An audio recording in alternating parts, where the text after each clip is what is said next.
اپنا فضل ہم پر فرمائے۔ اللہ کہتے ہیں جنت میں داخل ہوں گے، سونے کے کنگن ہوں گے، زیورات پہنائے جائیں گے، ریشم کے پوشاک ہوں گے۔ حدیث میں آتا ہے جس نے دنیا میں ریشم کو پہنا اللہ تعالیٰ اسے جنت کی ریشم سے محروم کر دیں گے۔ تو مرد کے لیے ریشم حرام ہے، زیور سونے اور یہ جواہرات جو ہیرے خواتین والا جو زیورات ہیں یہ مردوں پر حرام ہے۔ بہت زیادہ شوق ہو تو چاندی پہنی جا سکتی ہے، انگوٹھی چاندی کی پہنی جا سکتی ہے، یہ نہیں کہ آپ خواتین کی طرح اس سے رد و بدل کر کے کنگن بنا لیں اور کہیں کہ نہیں جی یہ میں نے چاندی کی پہنی۔ تو اللہ کی اس جنتوں کو حاصل کرنے کے لیے ہمیں دنیا میں اللہ کے حکموں کو بجا لانا ہوگا، اور سب سے بہترین طریقہ یہ ہے اپنی سوچ بنا لیں سابقوا بالخیرات۔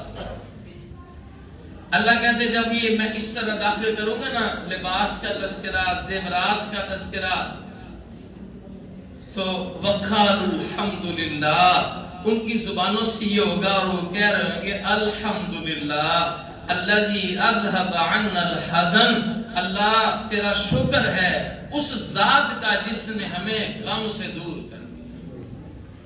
اور اس حالت میں جب لوگ اپنے پسینوں میں غوطے کھا رہے ہوں گے، کسی کا پسینہ اس کے کانوں تک، کندھوں، گھٹنوں، ٹخنوں تک، اور سورج کی تپش، اللہ کے عرش کے سوا کسی اور کا سایہ نہیں ہوگا۔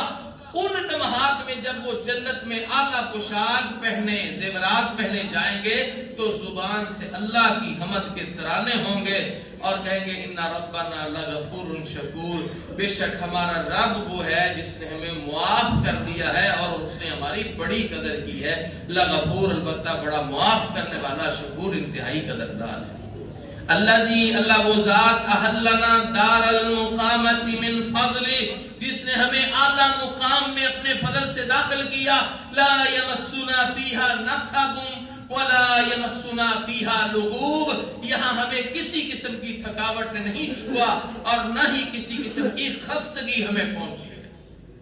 اللہ کہتے ہیں اس حالت میں داخل کروں گا، کوئی تھکاوٹ نہیں ہوگی، کوئی کسی قسم کی خستگی نہیں پہنچے گی۔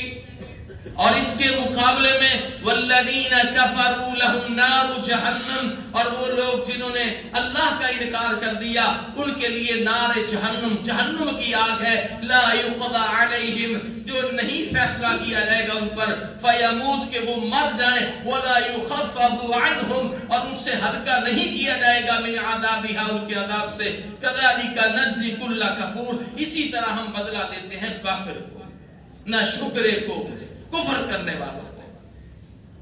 لا یقضى علیہم فیموتوا، اس کو سمجھنا ہو دنیا میں تکلیف آئے نا، بیمار کو دیکھ کے ہم بھی کہہ رہے ہوتے ہیں اللہ بس اپنا کرم ہی کر لے، اس کو سمیٹ ہی لے جی۔ اولاد بھی کہہ رہی ہوتی ہے رب ارحمہما کما ربیانی صغیرا، مگر اللہ اس کے لیے آسانی پیدا فرمائے۔ مقصد کیا ہوتا ہے؟ تکلیف سے جان چھوٹ جائے گی۔ ہم ظاہری الفاظ میں موت مانگ نہیں رہے ہوتے اور مانگنی بھی نہیں چاہیے۔ کچھ لوگ اس سے میں کہتے ہیں اللہ کرے میں مر جاؤں، تباہ ہو جائیں، یہ نہیں کہنا چاہیے۔ اللہ کے رسول صلی اللہ علیہ وسلم میں بڑا ہی آزمائشوں میں پھنسا ہوا، گرا ہوا، تنگ ہے، تو کہ اللہ جب تک میرا زندہ رہنا بہتر ہے مجھے زندہ رکھنا، جب میرے لیے موت بہتر ہو تو مجھے موت عطا کر۔ براہ راست اللہ سے بد دعا نہیں کرنی، موت کا سوال نہیں کرنا۔ لیکن بات کیا ہے کہ دنیا میں اس لیے کہ مر جائے گا، راحت مل جائے گی، اگلی زندگی ہے۔ اللہ کہتے ہیں یاد رکھنا جب میرے پاس آ جاؤ گے تو پھر جس حالت میں ہوگے تمہیں موت نہیں چھپے گی۔ حدیث میں آتا ہے بہت بڑا موٹا تازہ مینڈا جنتی اور جہنمیوں کے درمیان لا کے اس کو ذبح کر دیا جائے گا۔ نبی صلی اللہ علیہ وسلم فرماتے ہیں سب اسے پہچانتے ہوں گے کہ وہ موت ہے۔ اللہ کہے گا جاؤ جنتیوں جنت میں، جہنمیوں جہنم میں، آج کے بعد میں نے موت کو بھی ذبح کر دیا ہے، اب کسی کو موت نہیں آئے گی۔ جو جنت کی زندگی میں ہے وہ ہمیشہ نعمتوں کو پائے گا، اور جو بدبختی میں ہے وہ ہمیشہ میرے عذابوں کو بھگتتا رہے گا۔ اللہ کہتے ہیں کافر کے لیے جو جہنم ہے اس میں موت اس کا فیصلہ نہیں کرے گی۔ وَهُمْ يَسْتَرِخُونَ فِيهَا، وہاں پھر پچھتائیں گے اور اللہ کے سامنے ندامت اور شرمندگی کا اظہار کرتے ہوئے کہیں گے ربنا اخرجنا نعمل صالحا غیر الذی كنا نعمل اولم نعمرکم ما يتذکر فیہ من تذکر وجاءكم النذير فذوقوا فما للظالمين من نصير. اللہ کہتے ہیں کہیں ربنا اخرجنا، اے ہمارے رب ہمیں یہاں سے نکال دے. التجا کریں گے اللہ سے اور ایک وعدہ بھی کریں گے نعمل صالحا، ہم نیک عمل کریں گے غیر الذی کنا نعمل، ان اعمال کے سوا جو ہم پہلے کرتے